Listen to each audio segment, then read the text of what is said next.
becoming agent of change.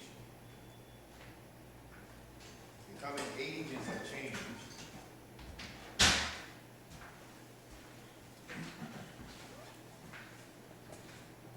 Becoming agents of change. Under that, put the change option. The change option. The change option. O-P-T-I-O-N. The change option. O-P-T-I-O-N. Becoming agents of change. Becoming agents of change. All right? The one thing that is guaranteed in life is what? What are we talking about? Change. Y'all ponder on that for a minute. The one thing in life that is guaranteed is change. Whether you're going to be a part of it in the process helping to change, or you just going to stand by and watch change and still be a part of the change manifesting.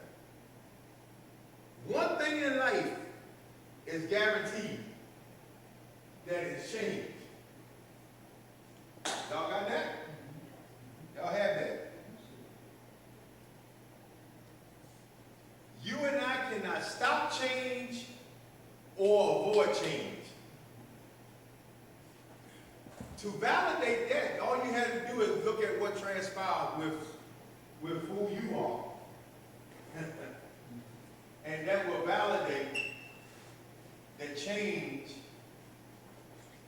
is certain. Change is certain.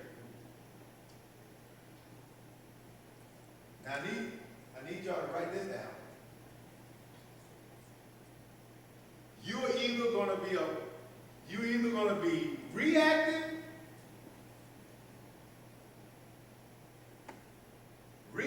R-E-A-C-T-I-V-E. You're either gonna be reactive to change, or you're going to be proactive to change. You're either going to be reactive to change or proactive. P-R-O-A-C-T-I-V-E.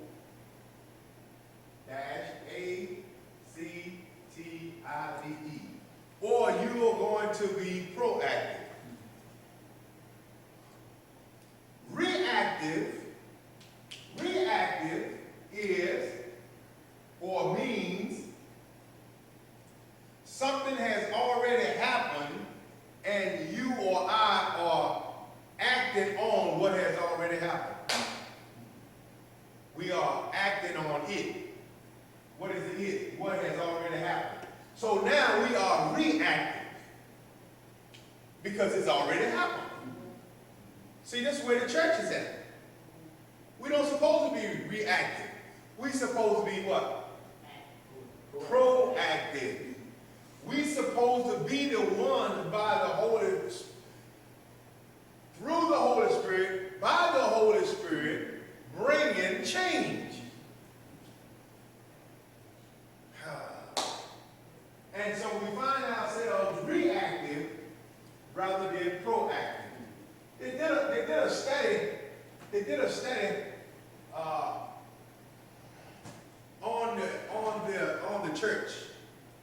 on the church.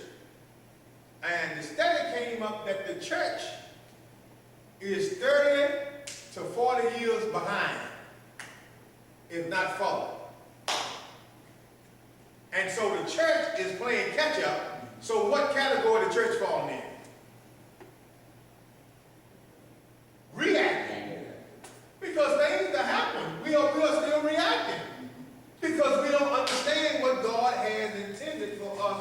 to bring change.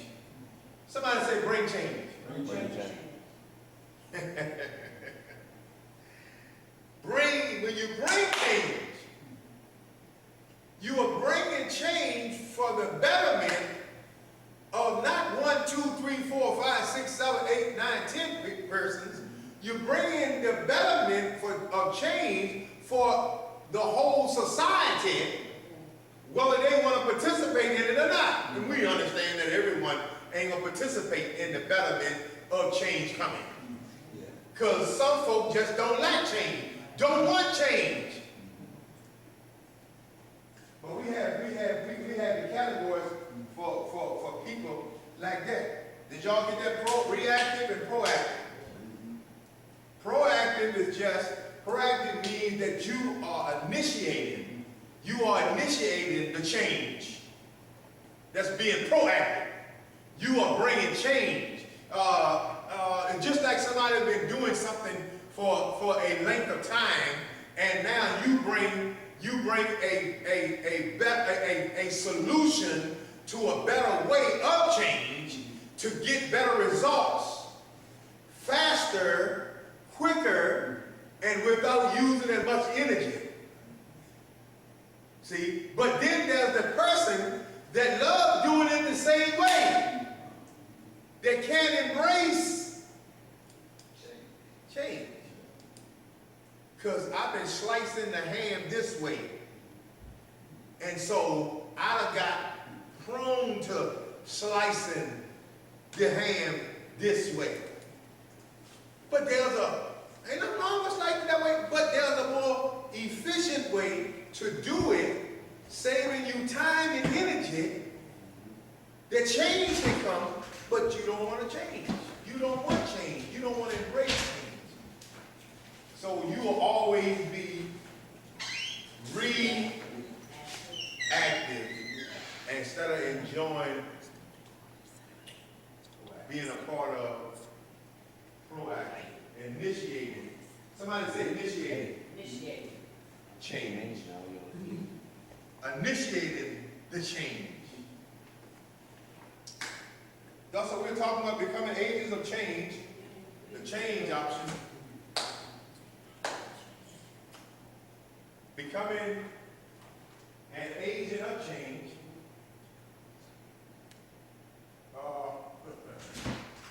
It ties right into kingdom laws. It ties into it for kingdom living. Because the laws are establishing, and principles are establishing a standard.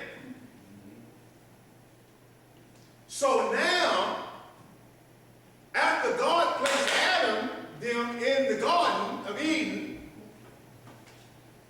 and the serpent came, now people would say God was reactive.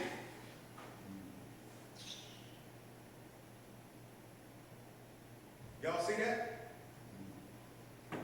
Was he really reactive or he was just proactive? Y'all ponder on that for a minute now. We talking about change. We're talking about change.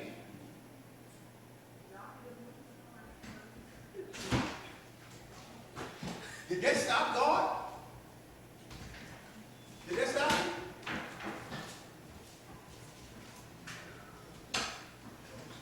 So was God reactive when he drove Adam and them out of the garden, or was he proactive?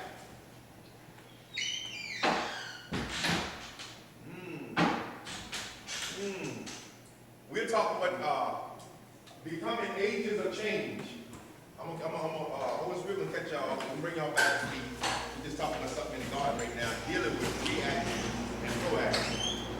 Reactive and proactive. Y'all see that?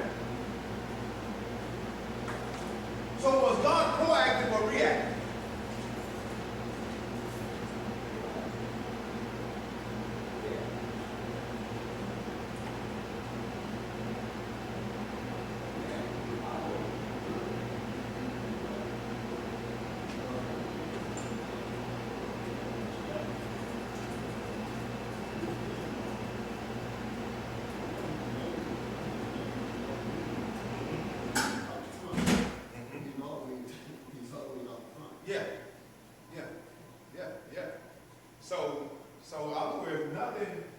nothing catches God by surprise, the term we use or the phrase we use. He's never reactive, he's always proactive. Because we are still trying to catch up to him.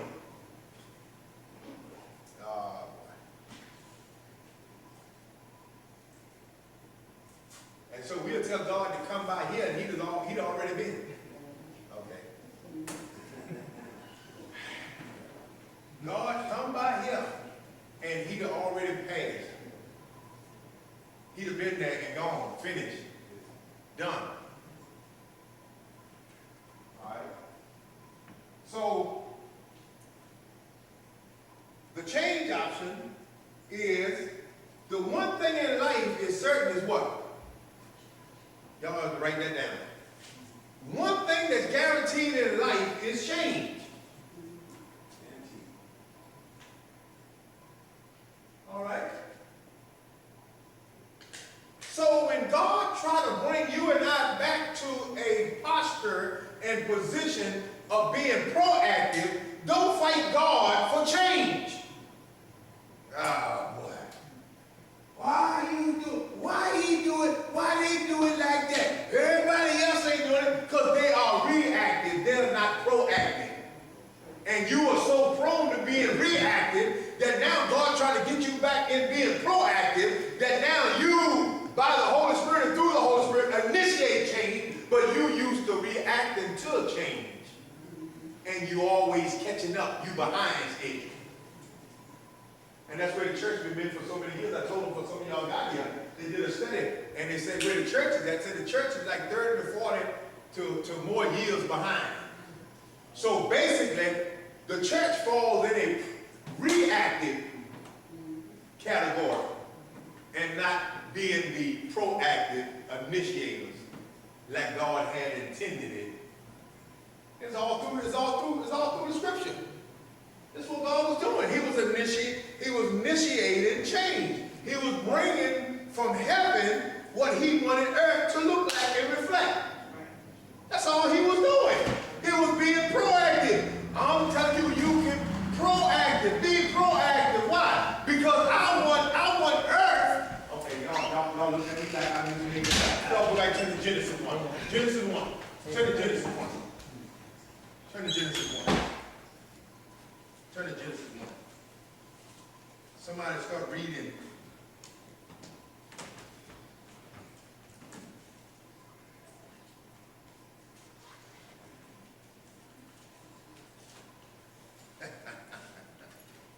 Somebody start reading that verse number 1. We're going to start from the top. We are talking about becoming agents of change. The change option, okay?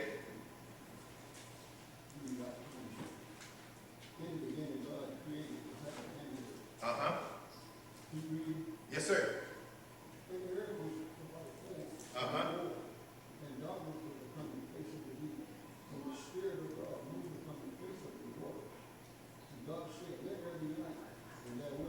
Okay, stop right there. So what is happening, or what has happened before God saying let there be? What do we see? We see earth what? We see earth what? So how can God be a part of that? Huh? Huh? Y'all see that? Now, we ain't go too fast. We just gonna slow walk. We just gonna moonwalk. If we mean we gotta go backwards. We just gonna take our time. We gonna. Okay. And what we see is what the verse number 2, right? Read that again, Pastor, please. We in Genesis 1, verse number 2.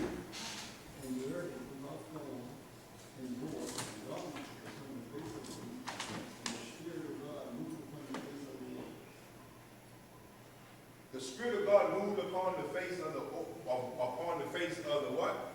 Waters. The earth was without what? Form and void. So are we seeing Something being reactive or proactive.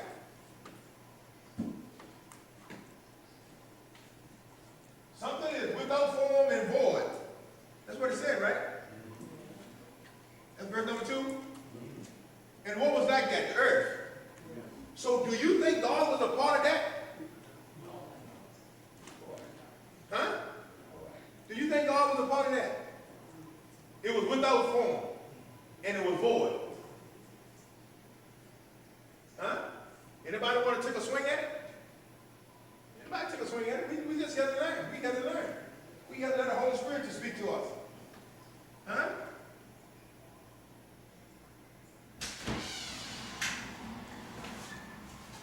What were the 3 things going on in verse number 2? What were the 3 things going on in verse number 2?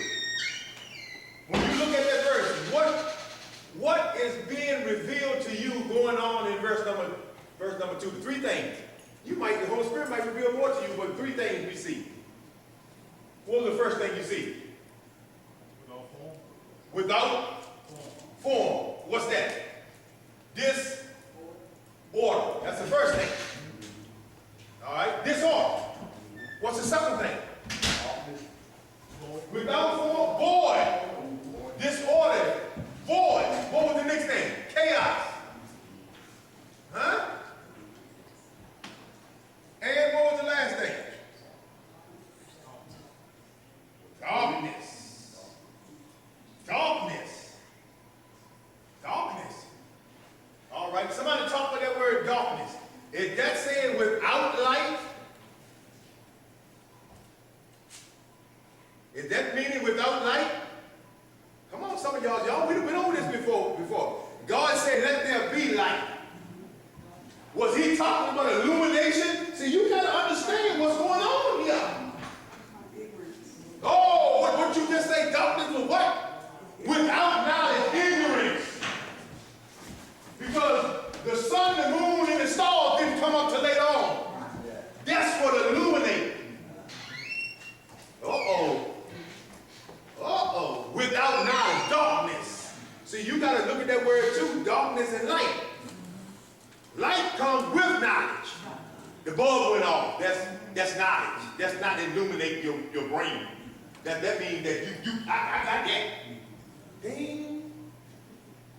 So it was disorder, chaos, and darkness. If God is a God that does everything decent and in order, do you think he's a part of that right there? So what is God doing here? Is he reacting or is he initiating change through proactive? I don't know. See, you never can, see, some of y'all miss what the Spirit of God says through Pastor Brown. See, God ain't never catching up because he always ahead, he's first. That's why he's called the first and the last. The beginning and the end. Huh? Okay? So God is proactive. We just wanted to confirm what we're talking about in the beginning.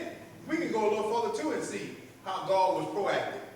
And Pastor Brown, go ahead and read verse number 3 again. God said, let there be light, and there was light. Okay, see that? See how simple that was? We are talking about, we're leading, we're digressing to progress back up to what we've been talking about, kingdom laws for kingdom living. And becoming an agent of change, the change option, there's 2 categories. You either reactive or proactive. We as the ecclesia, we supposed to be proactive agents for God by the Holy Spirit, not on our own. And so we supposed to be initiating change. So, help the Holy Spirit. So when the initiation of the proactiveness of the Holy Spirit that brings the standard and brings change, we should be familiar with it. But it seems like the church church. Can't handle being proactive because we have been stuck in being reactive. All right, some of y'all didn't catch it. Some of our lives are still behind because we're always trying to react to everything that's already happened instead of being a proactive one that is initiating change through our lives that we live, being governed and guided by the Holy Spirit. We shouldn't be reactive.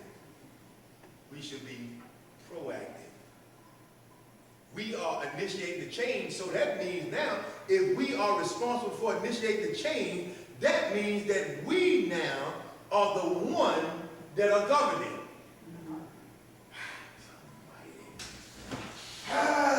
Here it is, here it is. You are operating in what God has called you and I to do. Walk in dominion, rulership, reign, sovereign rulership, manage, control. That's all in that word dominion. Mamlaka, Basilia, Dawa. He said you're supposed to be initiating the change. Somebody say change. Hey, glory. Somebody said that statement we said earlier that was here when we first started. One thing in life that's guaranteed is what?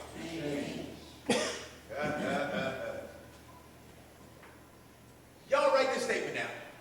Y'all write this statement down right here.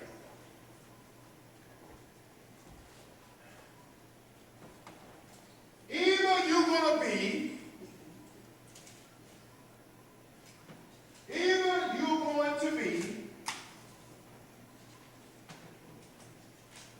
a victim. You can become a victim of change, or you can be the agent of change. You can become a victim of change, or you can be the agent that is initiating the change. Which one would you rather be? Because some people like being the victim. I ain't talking to nobody in here. Ain't nowhere in the world you gonna stay no victim, sitting under no power of teaching of the Holy Spirit like this. You can't remain a victim. You just can't. Even if you wanted to, we're gonna grab you all together and bring you over to the side of the initiation of change. You're the agent of change. So you got to be an agent for change. Can y'all handle that? So when you are an agent of change, then you can be an agent what? For change. Some people don't want to change anything. They don't want to change anything. They don't want to change. They don't want to change. No, I've been doing it this way for so long. No, don't you know you behind? I ain't trying to be like nobody. It has nothing to do with trying to be like nobody else. Time has changed, so you better move with time. Yes. Lord have mercy. Get in trouble right here. Why don't we get in trouble? Can y'all handle this proverb? Some of y'all got this proverb written down. This is a Chinese proverb right here. When the winds of change, write this down. When the winds of change,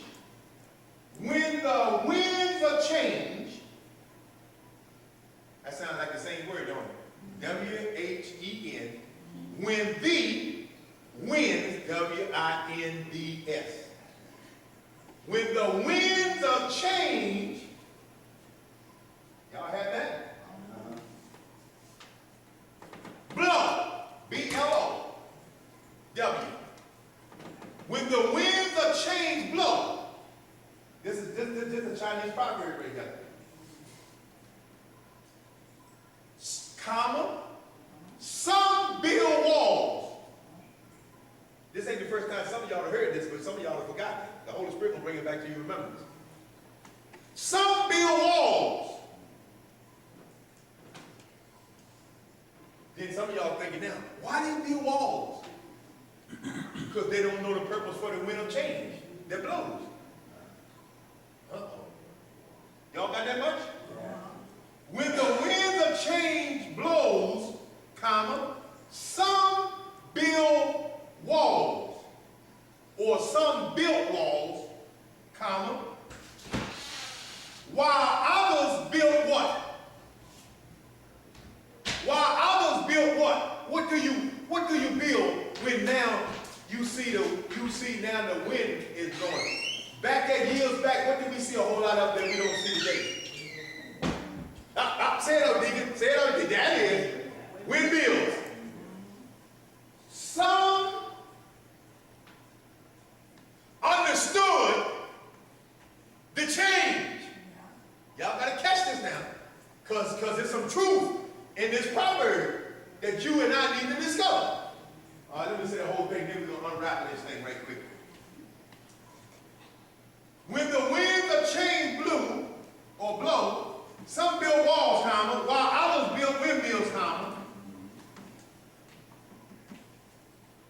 Y'all have all that? Yeah. In light, L-I-G-H-T, in light, write this down, keep writing. In light, it is better to be flexible than stubborn. Some of y'all won't get it after you get all of it. In light, it is better to be flexible, F-L-E-X-I-A-D-L-E, comma, than stubborn, S-T-U-B-B. Y'all know the rest of it, right? O-R-N. Did someone get that all totally? Now read it. I need somebody to read it, but read it slow. Somebody read it. Okay. When the wind of change blows, some build walls, Okay. while others build windmills. Uh-huh. In light of it, it is better to be flexible than to be stubborn. Somebody else read it that have written all of it down. God is trying to take you somewhere. He's trying to take us somewhere. Huh? Somebody else? Y'all did nobody else write down but Minister Lewis? When the winds of change blow. When the winds of change blow, they gonna blow. Go ahead. Some build walls. Some build walls or build walls, comma, Others build windmills. while others build windmills. Good In God. light, it is better to be flexible than stubborn. Ooh-wee. One more time, because somebody is getting it. Somebody else read it that wrote it. When the winds of Change. change blow, some built walls. Stop. When the winds of change blew or blow, some built walls to stop the change.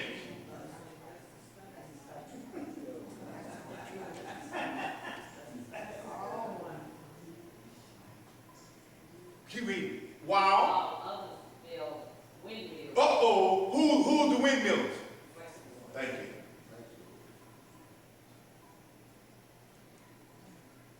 In other words, the stubborn were trying to stop the change with the wind blowing to help initiate Hashem. What they really need. But sometimes you'll try to stop what you need and don't realize you're being stubborn. And all God is saying is build yourself a windmill. Lord have mercy. And the wind will do everything you need to get done down here. But you build a wall to try to stop the wind of change.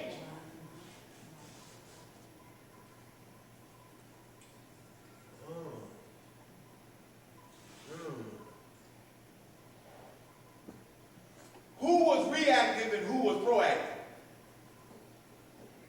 We doing something here. The Holy Spirit doing something here now. Who was that? You got two of them. You got this flexible and you had the stubborn. The stubborn built walls. And the flexible built the windmill. Lord have mercy. The flexible one built the windmill.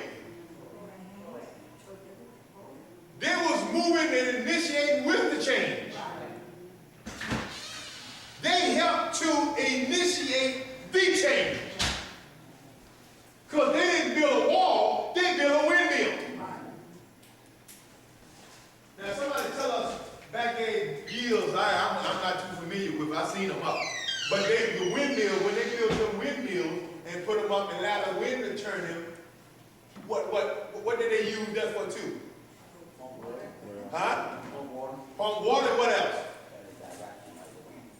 What else? That's all they used the windmill for, was for water? They ain't use it for electricity or anything? What else? I know you always see them over railroad and the rod going. Okay. Well, mainly they use it for water, electricity. What else? Anybody else know they use it for something else? No? Because the windmill was something common during certain years, certain time of generations. You seen a lot of windmills, didn't you? Did you or didn't you? I don't know. Yeah. So with that, it was initiating a change from something else that now they once used. So they wanted to be proactive to initiate a change so that they are enhancing a method and a means of getting something done. You and I can have, the Holy Spirit through us can do things in a different method and it still doesn't change the message. This is what gets so many people messed up. And we try to clone God.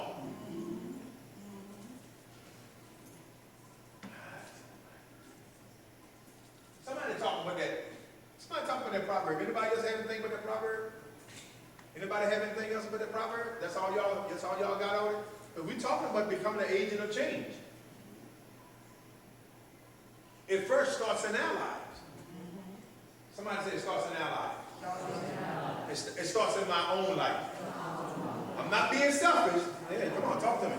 Say, I'm not being selfish, but it starts in my own life. It starts in my own life. So am I the wall builder? Or am I the windmill builder?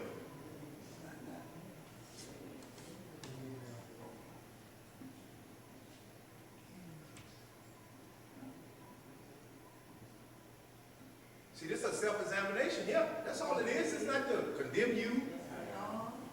Nothing like that. It's just to take a self-assessment. Would you find yourself as the wall builder, or would you find yourself as the windmill builder? See, that's how Jesus dealt with them in parables. He dealt with categories. He put them in them and you. Them and you. Y'all in Matthew 13? You, it has been given to you to know the mysteries. But to them, I must speak in parables. Because they asked him, there was a question by Peter, there was a question by the disciple, asked, Master, why do you speak to them in parables and speak to us plainly? Jesus said, because they have been already, you'd have left something to follow me. He said, so now I can reveal to you the hidden mysteries, the secrets of the kingdom of heaven. He said, but to them, he said, they just follow me for what they can, for miracles. They just follow me for 2 fish and 5 loaves of bread. That's what they follow me for. They just follow me for what I can do for them, but y'all follow me because y'all going to become agents of change.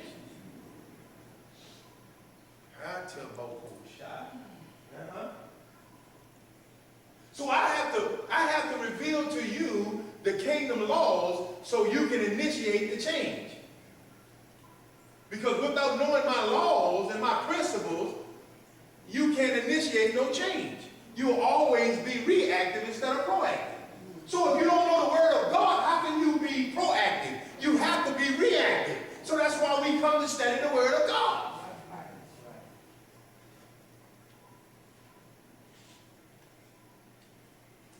Pastor, you know, if you put that in the light of what you're saying about the Indian, and that would be just someone being alive, not to take advantage of the wind. Uh-oh. There you go. That's the whole thing. That's it. That's what we're talking about.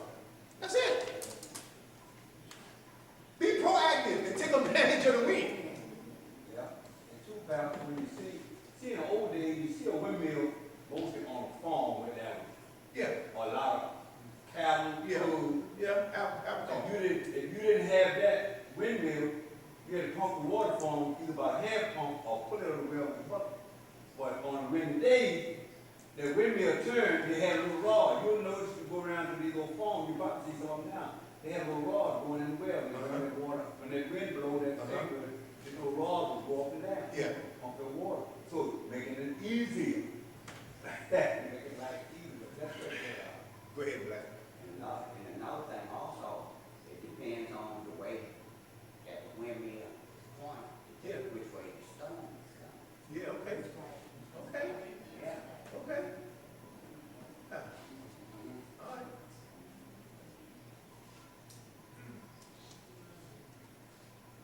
Anybody else want to take a swing at it?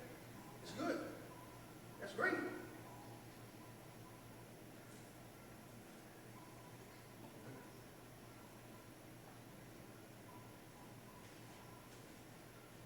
Read the whole proverb again on Black, and then we're going to move on. Nobody else has anything else. When the winds of change blow, some build walls, while others build windmills, and life of it is better to be flexible than stubborn. It is better to be flexible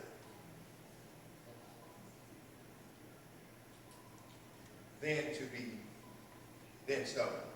stubborn.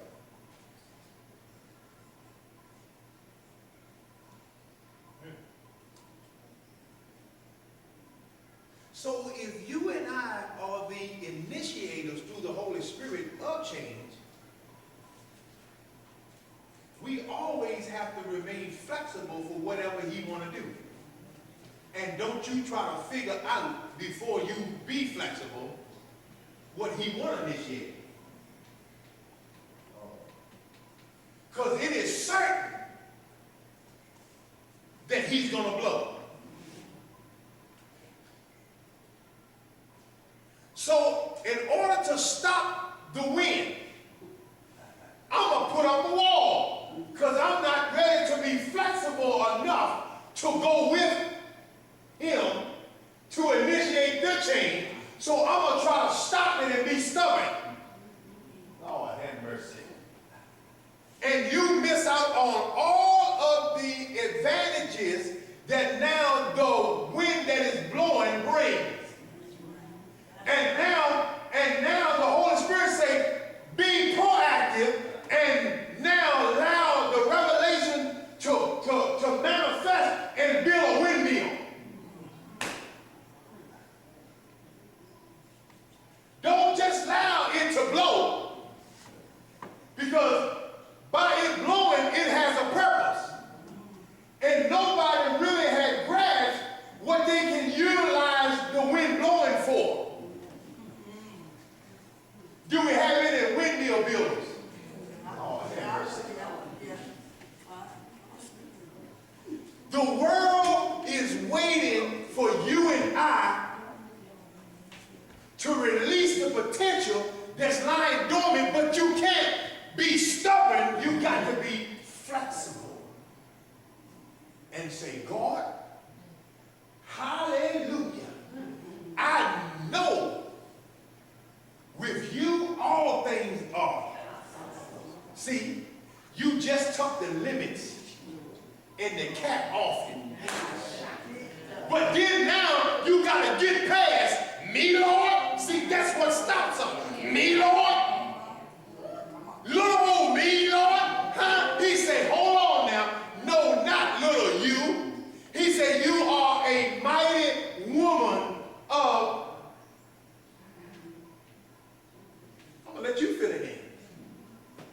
You are a mighty, get in. Get the me, Lord. No, get in. Yeah, you. You are a mighty man of valor. Me, Lord, not no me. Yeah. Samuel, go down there and anoint Jesse's son to be the next king.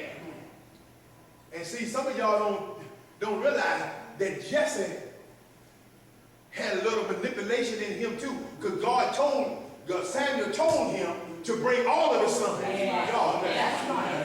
that's right. Yes. And so you didn't think, sometimes folk don't think you're one. Come on now. Come on now. Come on now.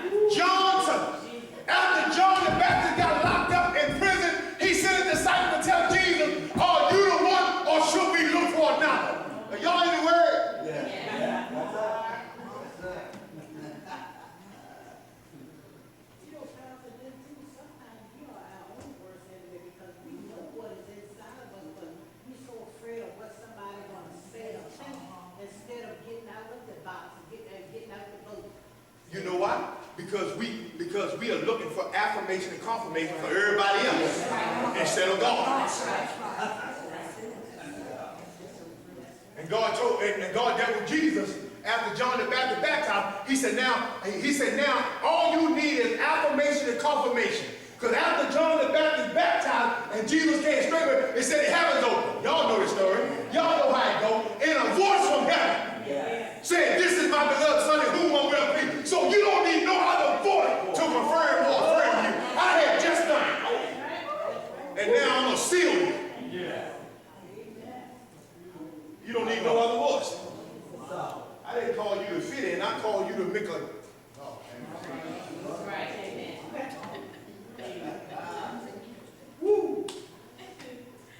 And some folk in your life is just like gravity. Every time you try to operate in the law of lift, they pull you back down. And you keep letting them.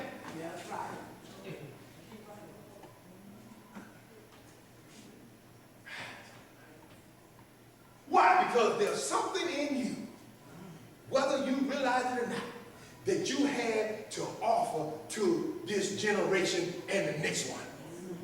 Whether you realize it or not, you have it in you. God placed it in you before he sent you from eternity to earth. He put it in you. All right, y'all. Come here, Elizabeth. Mary, go on down there.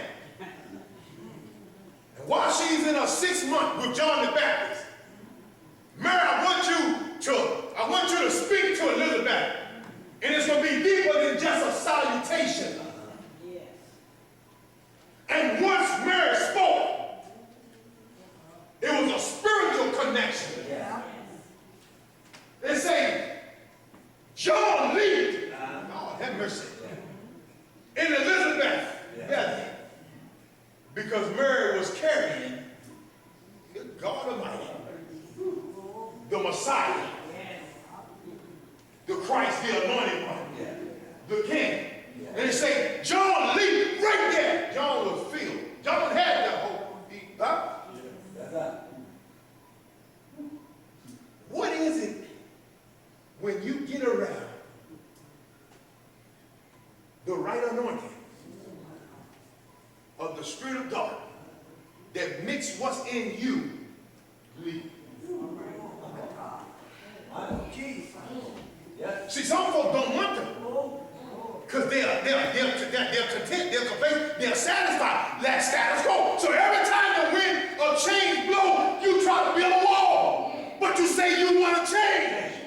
But you always build the wall. Why are you building a wall? Build a windmill. You say you looking for change.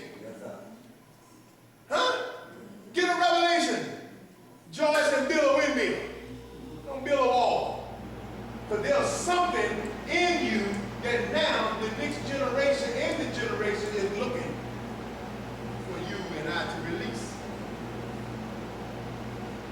don't you allow them to have to go out in these cemeteries and look at a headstone with when you came to earth, dash, and when you left earth, and that's all they know about you. If they didn't put a headstone, it's not being disrespectful. You got to catch the revelation.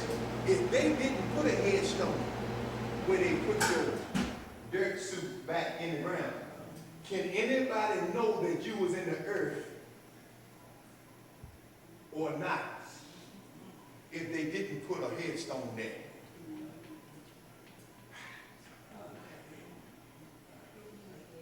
What change did the Holy Spirit use you to initiate in just one person's life that now it will propel the one that now the initiation came to through the influence? Now they are influenced more. Jesus said to the disciples, see, and some folks still haven't got with the revelation what he was saying. When he said there will be greater exploits and works that you should do than I, what he was saying that you are many more than I am as one person.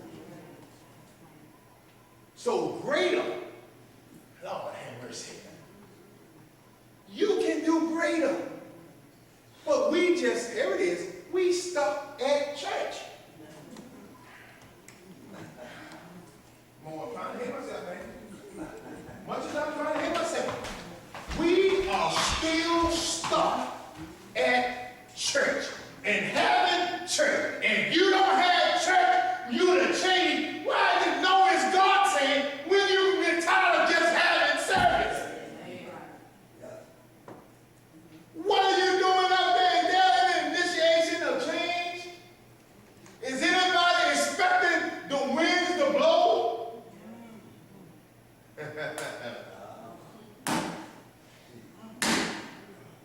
Give me 2 hours on Sunday and I'm done.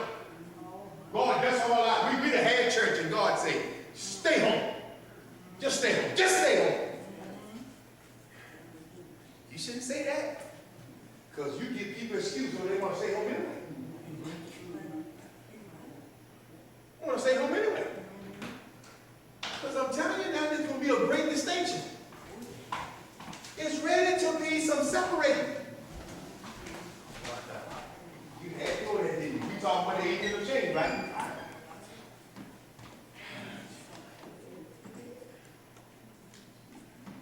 Pastor, why you always got to say that? I ain't saying that the Holy Spirit is trying to forewarn you. Because when it comes, you will already be expecting it. It won't catch you off guard. And you can move with the change, being proactive instead of reactive and try to catch up. How often did, and I say, and this wasn't that anybody that had left for whatever reason, how many times did the Holy Spirit stand up and say, don't get off right now unless the Lord tell you to get off? I mean, how many times? Because he knew there was some folk that wasn't really home, that was going to get off, that really was supposed to get off, but they got off anyway. Because no, they never were on. Have you ever been somewhere but you're really not in that? You just sat there. Y'all know how you hear in body and your mind is on tomorrow. And you can't even allow God to deposit something in you in the present because you're too busy in tomorrow. All right, so turn to Matthew 6. Verse 34. Matthew 6, verse 34. Y'all, somebody wrote through the Holy Spirit to say that. Uh-huh. Yeah.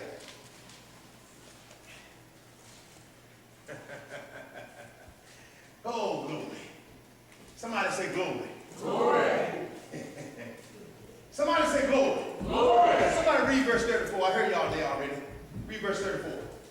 Take therefore no thought for the Stop. Now, this ain't anybody telling you.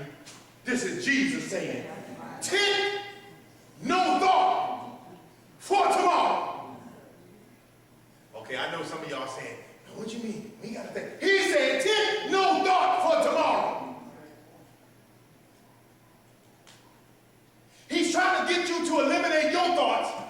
And Isaiah say, accept his thoughts. So his thoughts are your thoughts, so his ways have to be your ways, and you don't try to make your own way. Oh, have mercy. Keep reading, keep reading. For the morrow shall take thought for the things of itself. Stop. You tell me tomorrow thinks?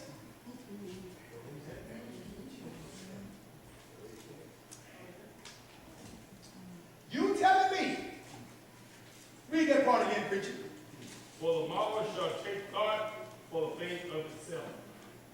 For tomorrow shall take thought for the things of itself. Good Lord Almighty. Ha! Now he's ready. He's trying to really help us here. Read the rest of it. Sufficient unto the day is the evil thereof.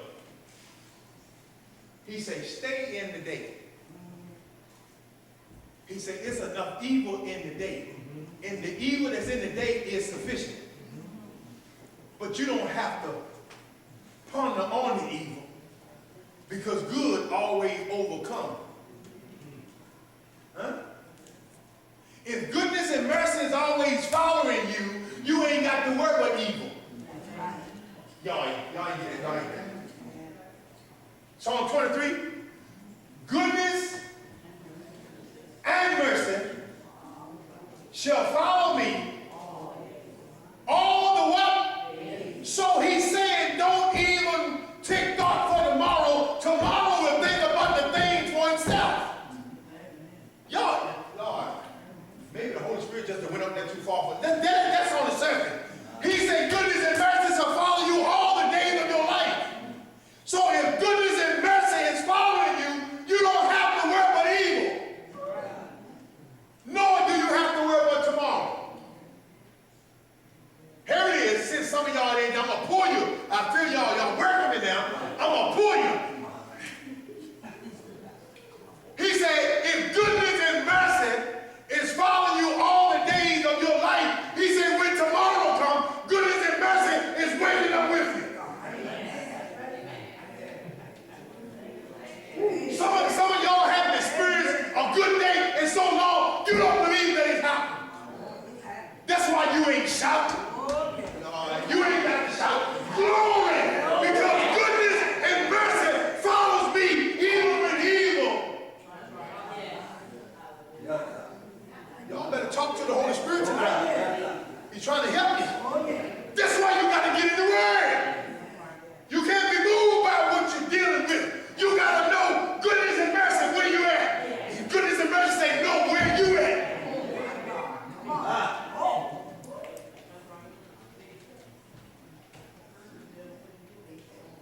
And if goodness and mercy is following you all the days of your life, why worry?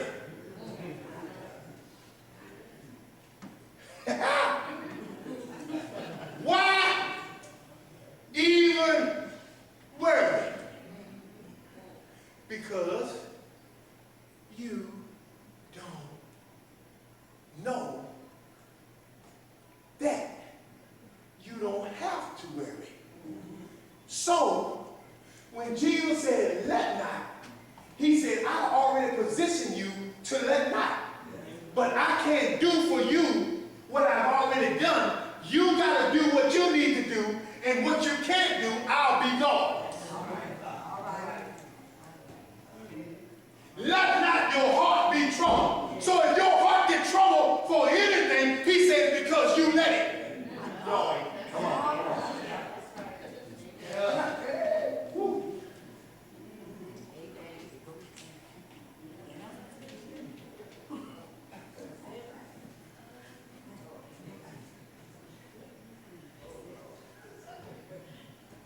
That's a Selah moment. Yes.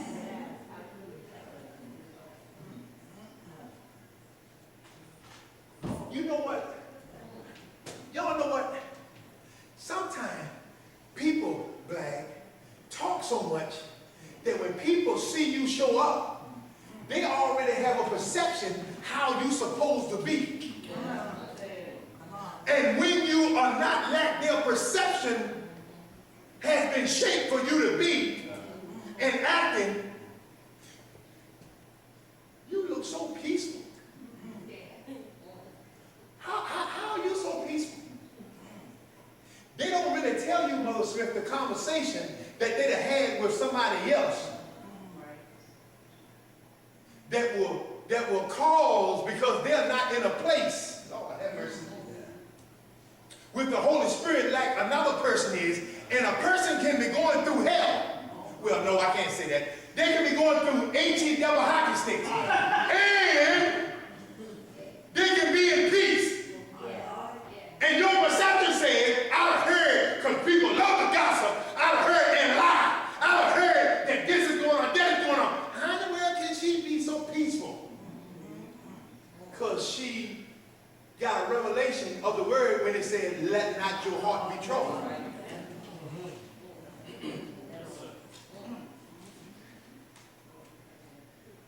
You just look so rested. Don't look like to me. With all going on, you still look so rested because God said he neither sleep nor slumber. And he watches over Israel. And so if God's going to stay up, ain't no use for us staying up. That's right. You got to know the word. And you got to submit and apply the word.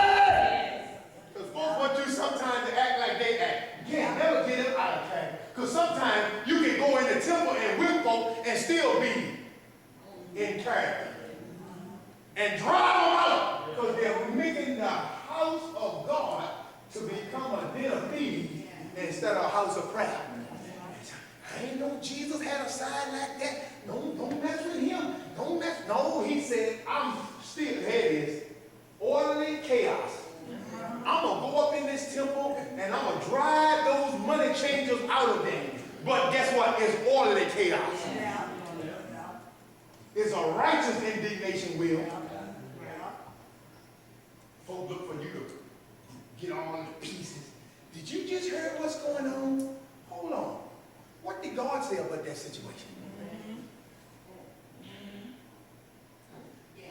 Romans 3. Somebody find Romans 3. I'm just following the Spirit of God. Y'all just let the Spirit of God just flow. Let the Spirit of God just flow. Somebody find Romans 3. Well, all of y'all turn that. When I say somebody, y'all turn that anyway.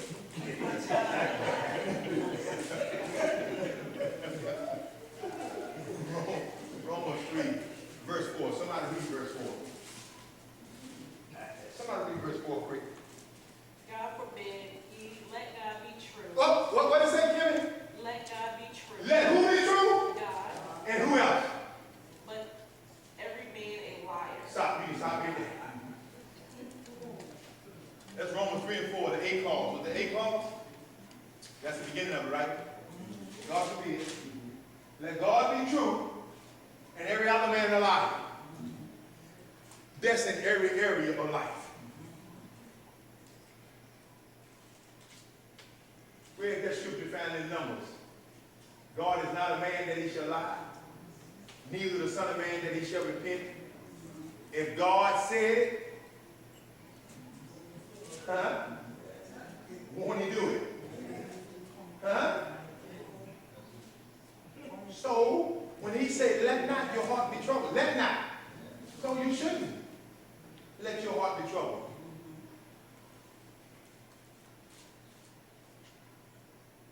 Can the Holy Spirit get ready to say something right now, and he really needs you to have on your spiritual ears. Not the ones on side you hear from out of here on your spirit. We talking about change, right? We talking about change. We talking about change. I really need y'all to, I need y'all to focus on it. We talking about change.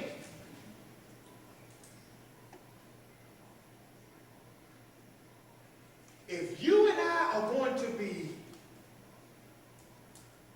proactive, that means we have to embrace some things that death brings in separation.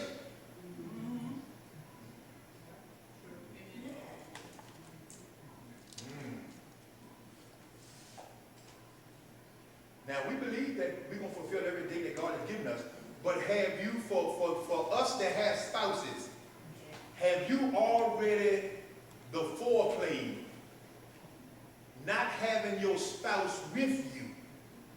Because just as sure as you and I are in this building tonight, there's a strong possibility that one of the other of us is going before one of the other of us. And if you haven't already played how you're going to be able to deal with it, you're going to be reacting, and you're going to mess around and lose it. Now, I need you to hear this right. I'm not trying to be insensitive. The Holy Spirit is trying to get us to be proactive.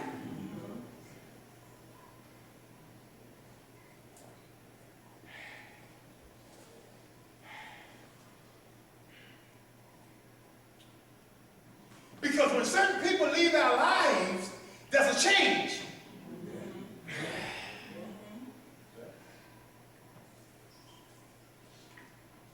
And if you haven't already dealt with living life without someone or some people, it's going to mess you up.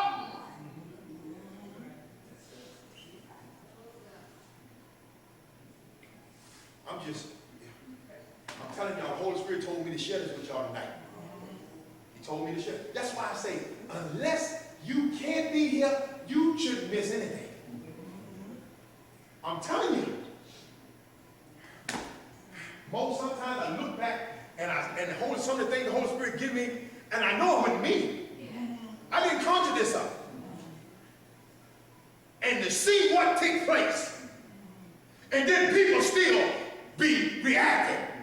But all that time the Holy Spirit was talking, they never would embrace what he was saying, and they find themselves reactive and not proactive because they didn't prepare themselves for change. And so now you got to react to change, and you're always trying to catch up to change. That's why the Holy Spirit keeps saying, and y'all think I'm being self-centered, conceited. Y'all think your pastor don't hear from God. I didn't say everybody. I'm just saying what the Holy Spirit said. I'm not saying that. The Holy Spirit said it through me. But when you want to hear something from the man of God, you got to ear to hear because you're desperate. You're reacting.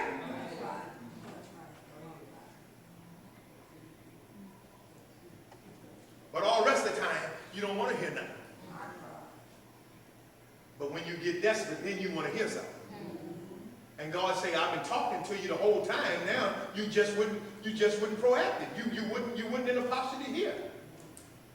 But have you prepared yourself for change? Who is it in your life that you can't live life no more if they leave? Don't go in the grave with loved ones because their life has ended. You still have purpose. All right, Pastor, you're getting a little touchy here now. No, the Holy Spirit is trying to prepare you and I. Do y'all know what Peter allowed Satan to say through him to Jesus?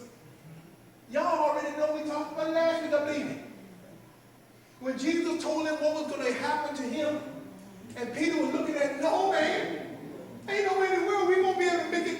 You water walking, turning water into wine, opening the blind eyes, raising the dead, healing the lepers, cleansing the lepers, healing the maimed, and all of this. And here you talk about you going and you will die. Man, we ain't never experienced death and anybody came back. And Jesus said, rebuked them and said, get thee behind me, Satan. See, because Peter wasn't ready for change. Don't find yourself saying something that you think that is right for the appropriate time when change is right before you, but it hasn't gotten there yet. And you react instead instead of respond. So Peter allowed Satan to allow him to react instead of responding. Now here it is. I'm going to slip this in on y'all because it's a good place by the Holy Spirit he wants to slip in. See, because Jesus never even talked about death too much, so his death, burial, and resurrection cannot be the message. It's a gospel because it's good news that you don't have to worry about dying and staying in the grave. But that's doing his message. It's good that you're going to now be freed from H.E. devil hockey stick because he took the keys from it. That's right. And it's good that now you're going to get a glorified body and you're going to live forever. See, but that's not the message.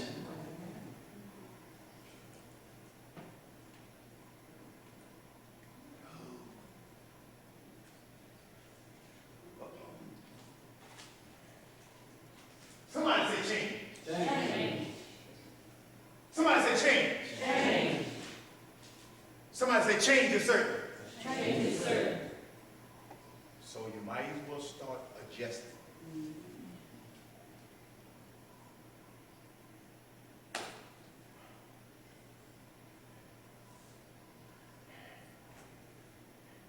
I ain't talking about nobody. I ain't talking about nobody. We're just talking in general here now. Here it is, boy. When anybody leaves,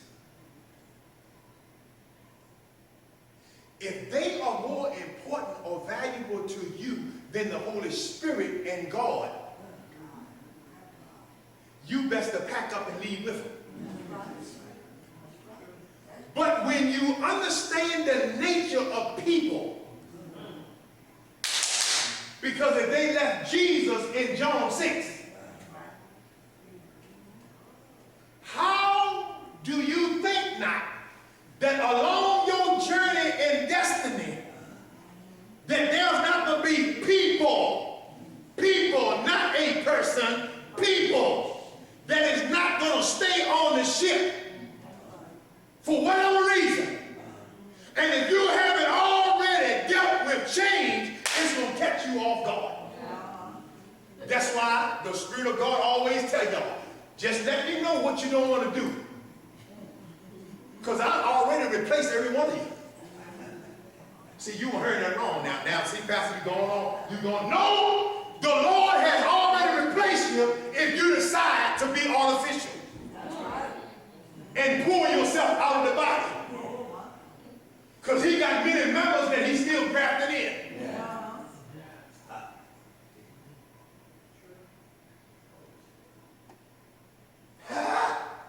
So change is certain. We don't like to talk about that, especially in the house.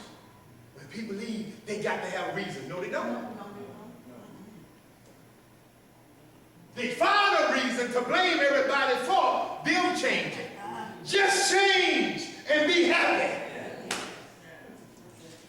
Don't go out and say, Pastor Plummer, I don't know why he's assistant pastor. I can't stay there. No, just say you just don't want to be here no longer. But we got to find some reason to validate why we change. I know you want to hear that man, boy. You want to hear that boy. All right, now this one, Rob, this one really gonna mess you up. This one really gonna, y'all, nobody here got no wigs on. You ain't got no weave in toupee, right? All right, but this one gonna blow you away. See, Pastor Brown, the Holy Spirit allowed me to say, Holy Spirit allowed me to say some things that are coming up now that folks gonna really have to be. You gonna have to be. You gonna have to. You put. Somebody say, put your seatbelt on. Wait, I'm gonna do like this. Say, click, click. Say still. Say still. Cause listen. We already leveled out, but we're ready to get through some turbulence. Y'all ready? In change, you can't trust no one. Okay. I didn't say God. I didn't say the Holy Spirit. I said you can't trust no one. But you can trust me, man. You can trust me, Pastor. You can trust me. Yeah.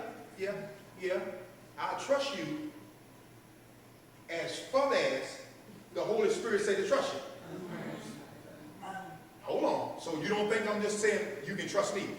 You shouldn't trust me no further than the Holy Spirit say to trust me. I ain't say to be suspicious or spooky. I ain't talking about that. Why are you making a statement? Holy Spirit is making a statement like that through me. He said, because change is certain. All right.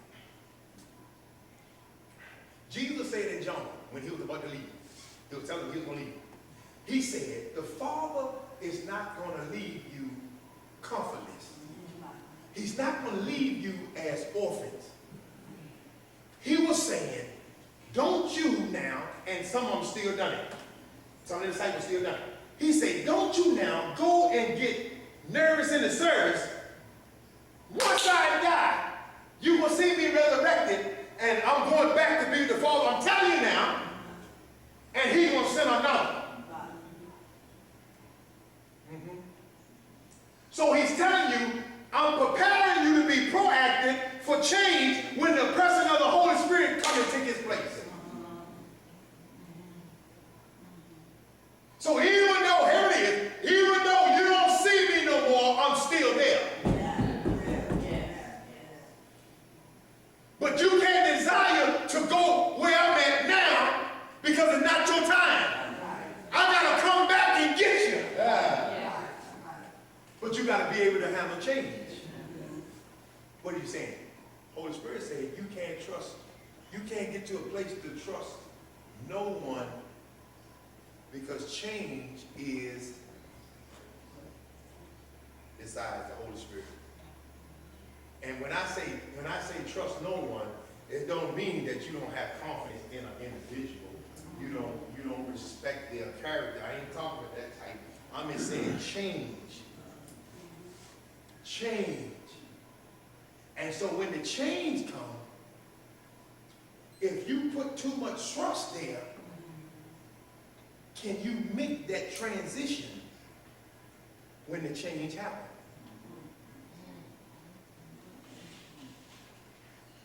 Who have you attached yourself to that now if they leave or they exit out of your life, you don't want to exist no more? Because that's how some people live life.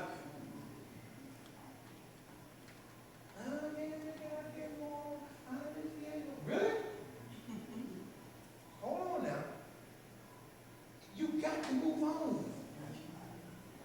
You have to. I didn't say it's not difficult, but you have to. People are depending on you. The Lord is depending on you.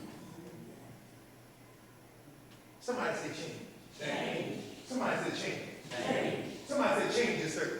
Change is certain. See, now you have prepared yourself for when change comes in every aspect of your life. Because it's certain. Somebody give me a time check. What time is it? What time is it? 8:05. 8:05? Oh, we're doing good. We're doing good. Okay, anybody have anything to say about change? Anybody have to say anything? Anybody have anything to say about change? Y'all know I keep flowing now. Anybody have anything to say about change? You didn't understand something the Holy Spirit said through me, and like you got mixed signals? Come talk about it.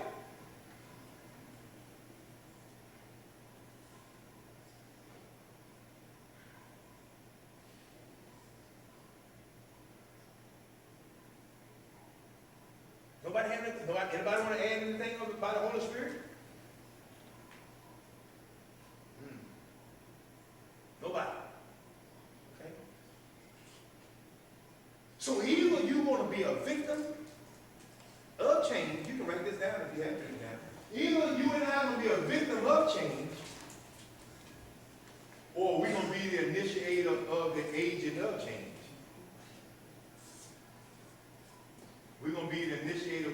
Spirit as an agent of change.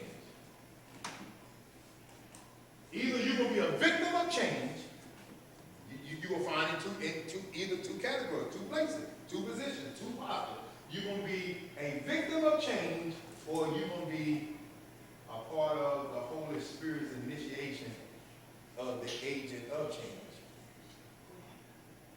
I want to be, y'all got it, y'all have it. Why? I just heard that in some of y'all just asked that question, inquiring minds want to know. Why are we talking about change? Because God is trying to prepare you. Have you prepared yourself for when you go in tomorrow and they say that they're downsizing, they don't need you no more? I don't know what I'm going to do. What about all this time you've been in the house of God and you said, I trust the Lord with all my heart. I don't lean to my own understanding, but I acknowledge him in all my ways. But in there you all, it looks like you crumbling. Hold on. What about when you say, but my God shall supply all of my need according to his riches and glory by Christ? He didn't say the job was the one that took care of you. He said, I'm Jehovah Jireh.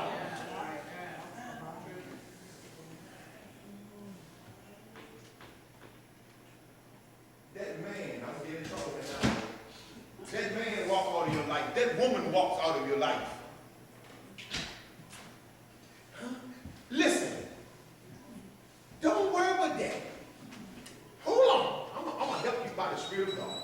I'm going to help you if I don't help you on that.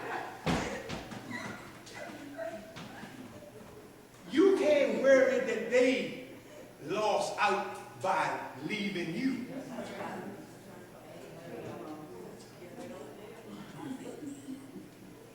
It was their loss, not yours.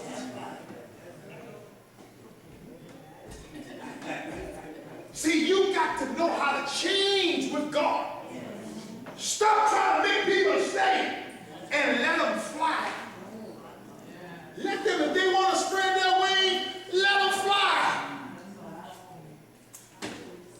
Just make sure you don't stay grounded while they're flying.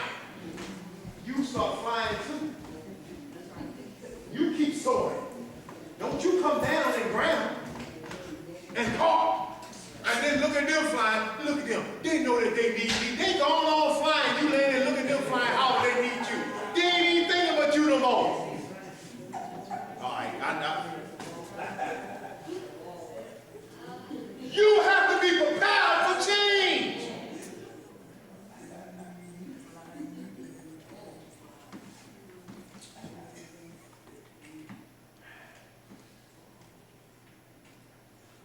There's some stuff going on now, man. Let me tell you some stuff going on now.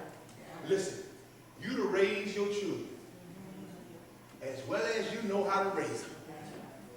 You to put what God told you to put in them. Believe that what you put in them eventually is going to come out. Even though it looks like they're going straight. They making some bad decisions. So you poured into them till they got of age. Now you got to let them. No, we don't agree with some of the things they do, but you still got to let them live their life and keep them under the blood. And you keep on living your life. There it is. I'm going to get in trouble again. See, what happened, lad, is we try to live our lives through our children's lives instead of just living our life. All right. I'm just flowing with the Holy Spirit. I'm just flowing with the Holy Spirit. So if you just live your life and stop trying to live it through your son's or daughter's life, if you have a daughter and a son, then now you let them go ahead and they are adults and keep them under the blood and you enjoy the life. Don't you stress yourself out. You can't be with them everywhere, but the Holy Ghost can. The angels of God can, and He will. You just keep enjoying life. And then one day, Mama, I know you were praying for me. Child, you know I'm always praying for you. Mama, you prayed for me.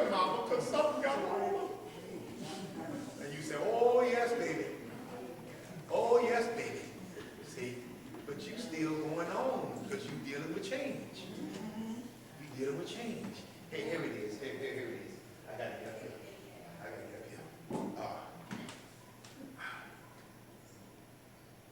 Sometimes it takes an older person that was older than you to watch you when you was a kid. And some of the ways you had. You know how you used to give your parents some trouble? You used to give your mom some trouble? Well, maybe you was a good kid. Maybe you was a good child. You didn't do nothing. But guess what? All of us didn't do that. That's right.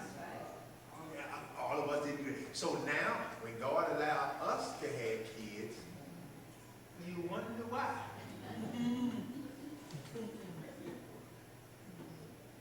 Not always the case.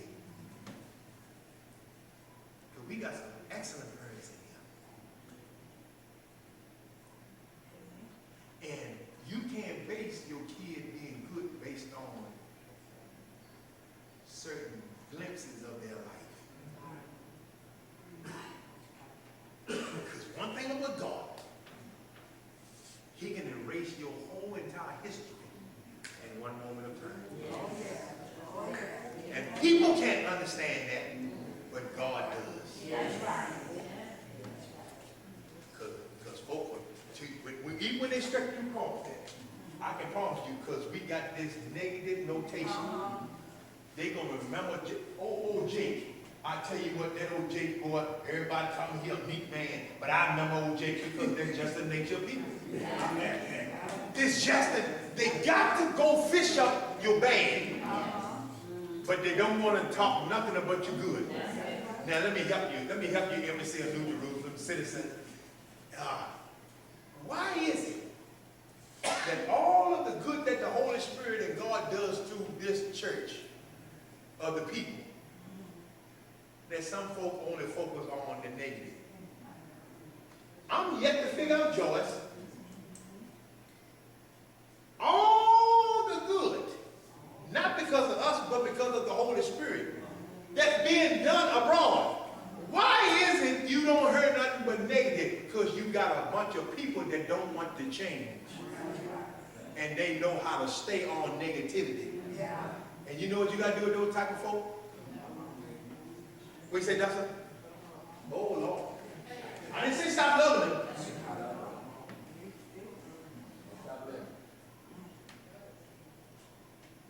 It's just how negative people are. That's the nature of the beast sometimes.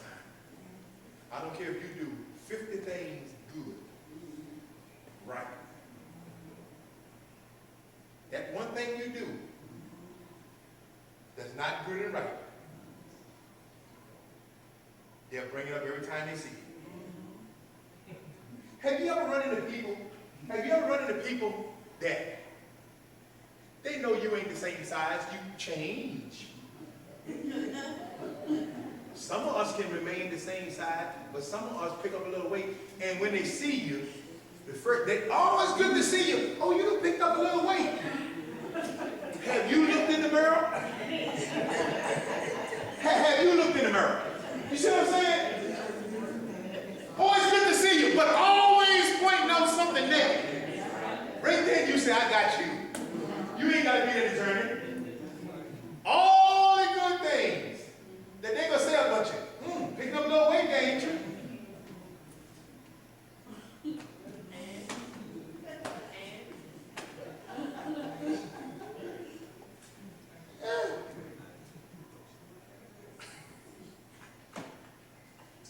Somebody say change. Change. Somebody say change. Change. Somebody say change is certain. Change is certain. I know somebody has something to say now.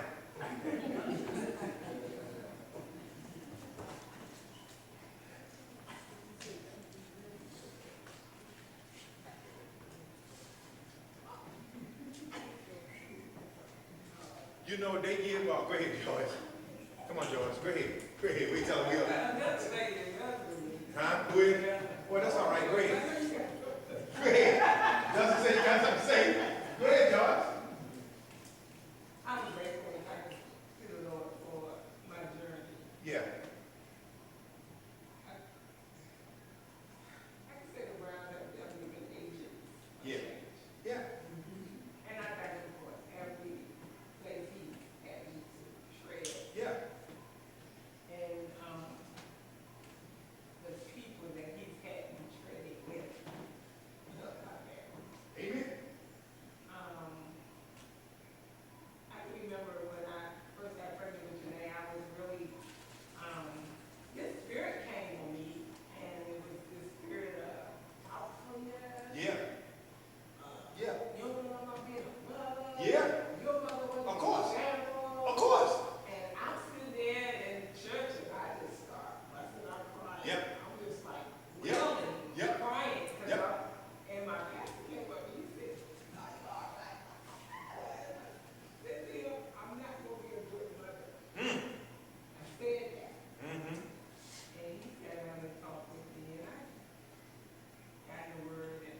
Yeah, you yeah, know, yeah.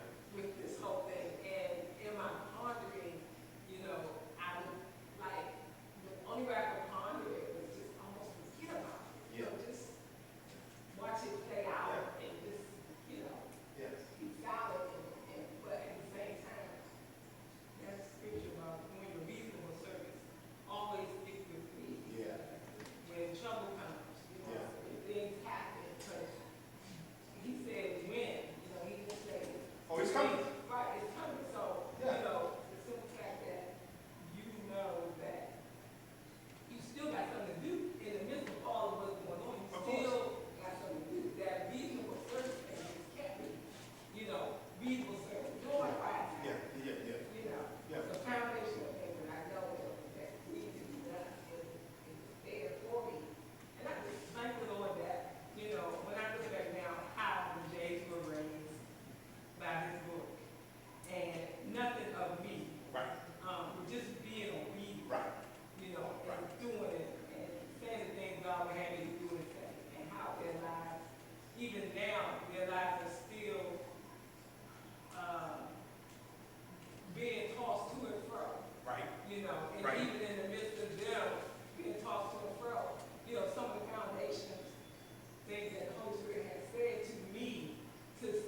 It's coming. just flow. That's it. It's coming. To just keep flowing in my life, It's keep flowing in my life, and it's really helped. I see now how it has helped me. And sometimes when you sit down and you just see how God works things, Yeah. you just see it, Yeah. He just show you that, Yeah. you know, it's a blessing, and I just, I'm so grateful for Him to bring me back home. Yeah. Because when I came in 2007, and I walked in the door, He stayed home. Yeah. So when He says home, I'm like, okay, I'm like, He comes to work in the tent. Yeah. He's like, go back to it, but He had one more journey for me, and I went, and I'm back, and I'm grateful that He has told me that I'm back. See, but see, you were in a place to hear him, Yes. to be proactive instead of reactive.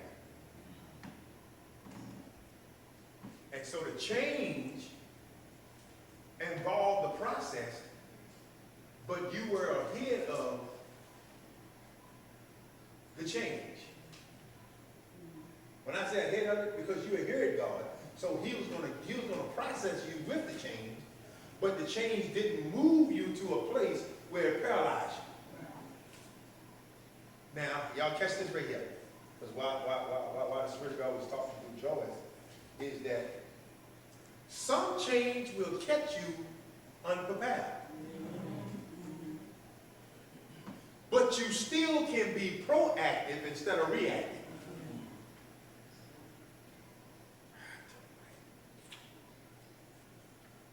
And so if you have already been dealing with change, even when the unannounced, unaware change hits you, you still know how to be proactive and not get in a reactive mode. Because some change is going to hit you unannounced. Just like that. Just like that.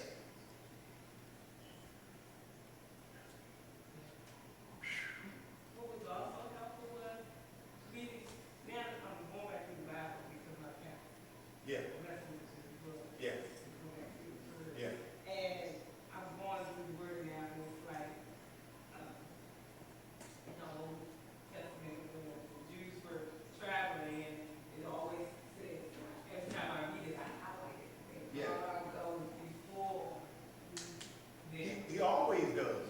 So that's something that, you know, I wasn't aware of, and God was before me. So I believe that's another part that really helped me to just take a step, because I know in going, He's already been there. Where I'm going, He's already been there for me. So to get there and to see His glory and His plan is just awesome. Yeah. But you said something too, and I noticed a whole lot some other people when dealing with change.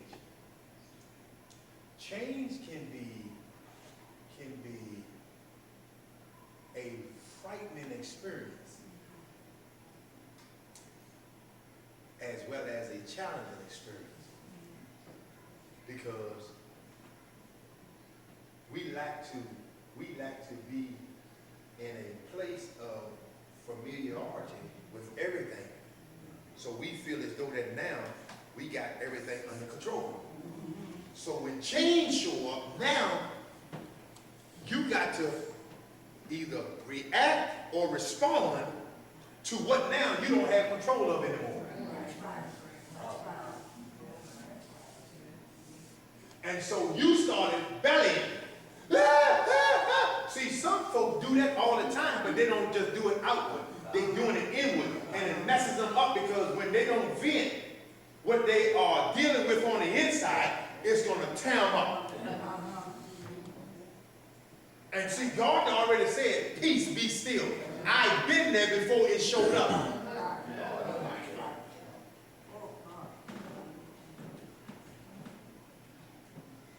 Whew. Somebody give me a time check. 8:28. 8:20? 8:28. All right. All right, you ready to bring it in? Ready to bring it in?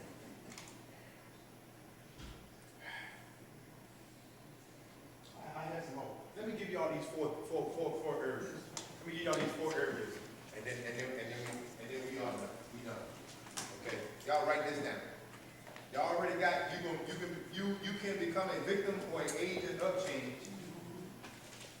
An agent of change initiates change they desire. There are 4 types of humans. There are 4 types of humans. These are when it deals with this change. There are 4 types of humans. Number 1, those who watch things happen. Now find out where you at. Those who watch things happen. Those who watch things happen. 4 types of humans. Number 2, those who let things happen. Those who let things happen. Learn how to shorthand, and it saves you a lot of time. Okay? What was number 1? Those who watch things happen. Number 2, those who let things happen. So if you shorthanded, all you got to do is those who watch things happen, then all you got to do is put let under watch. And all the other words are the same. Yup, that's shorthand. So you put notation so you'll know it's the same word above it. I'm going to teach you, the Holy Spirit will teach us something. Number 3 is those who acts. Acts, A-S-K, acts. Those who acts for things to happen. Those who acts for things to happen.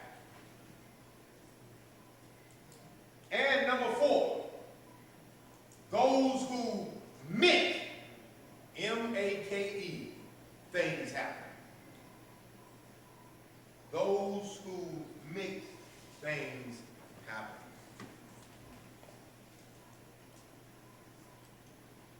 What are the 4? Someone read number 1.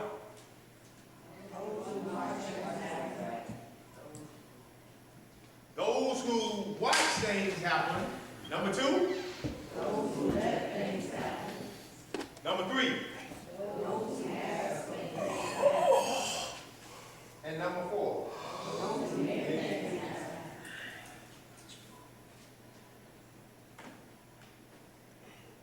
Okay?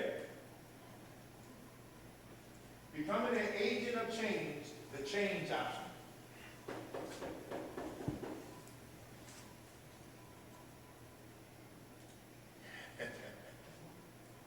Because the Holy Spirit is about to change church.